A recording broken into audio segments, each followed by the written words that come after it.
नवाबगंज पैनी नजर समाज संस्था की अध्यक्ष वी रोहिलखंड प्रांत आम आदमी पार्टी उपाध्यक्ष एडवोकेट सुनीता गंगवार ने ओसवाल चीनी मिल के किसानों के 2 साल से लंबे गन्ना भुगतान को लेकर नवाबगंज प्रशासन को ज्ञापन सौंपा।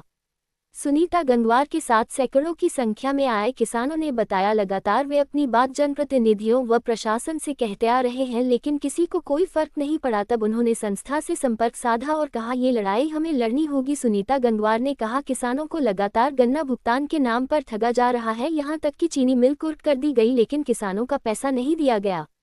14 दिन में किसानों का भुगतान कर देने का नियम दिखावा मात्र है, जिसकी सरकार खुद ही नियम की धज्जियां उड़ा रही है।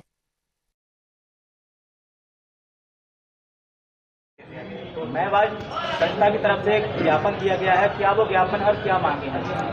ये ओसवाल चीनी मिल के किसान हैं जिन्होंने 2 साल पहले अपना गन्ना दिया था। आज 2 वर्ष हो चुके हैं और इन्हें अभी तक गन्ने का पेमेंट नहीं मिला है, जबकि चीनी मिल जो है कुर्क भी कर ली गई है, सारे काम हो रहे हैं, लेकिन गन्ना किसानों का पेमेंट नहीं दिया जा रहा है। लगातार किसान अपनी आवाज़ उठाते रहे हैं, उसके बावजूद भी इन्हें धक्के खाने के सिवा कुछ नहीं मिला है। सबसे बड़ी बात है कि यहाँ के जनप्रतिनिधि किसानों को से झूठ बोलकर उन्हें मूर्ख बनाने का काम कर रहे हैं कि आपका पेमेंट मिल जाएगा, आपका पेमेंट, जबकि सरकार प्रधान से लेकर प्रधानमंत्री तक बीजेपी के हैं। उसके बाद भी कहाँ पे कमी रह गई, कहाँ पे इनको कौन सी पावर की कमी रह गई जिसकी वजह से किसानों का इस तरह से शोषण हो रहा है और उनका पेमेंट नहीं मिल रहा है। और एक चीज़ ये भी चलती है कि किसानों को एकत्र ना होने दिया जाए, उन्हें इकट्ठा ना होना दिया जाए।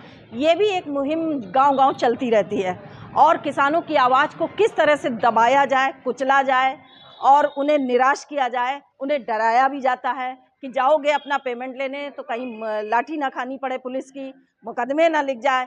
इस तरह से भय का वातावरण बना के एक तरह से किसानों के वो साथ में घोर अपराध किया जा रहा है।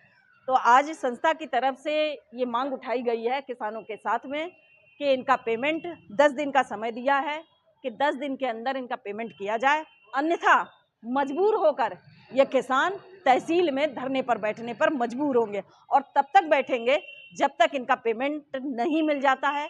क्योंकि सरकार अगर कोई भी कर्जा किसानों को देती है तो अपना समय पर उसका ब्याज और पेमेंट सब कुछ ले लेती है, और जब किसान अपनी मेहनत की फसल दे चुका है, आज 2 साल से वो दर-दर की ठोकरें खा रहा है, दफ्तरों के चक्कर लगा रहा है, जनप्रतिनिधियों के आगे नाक रगड़ रहा है, उसके बाद भी जो है वो अपने पेमेंट के लिए बैठा है। दीपावली का इतना बड़ा पर्व है, लेकिन किसान के हाथ खाली हैं। क्या आश्वासन दिया है एसडीएम साहब ने ये कहा है कि ठीक है, हम प्रयास करते हैं, लेकिन ये प्रयास करने का लॉलीपॉप अब नहीं चलेगा।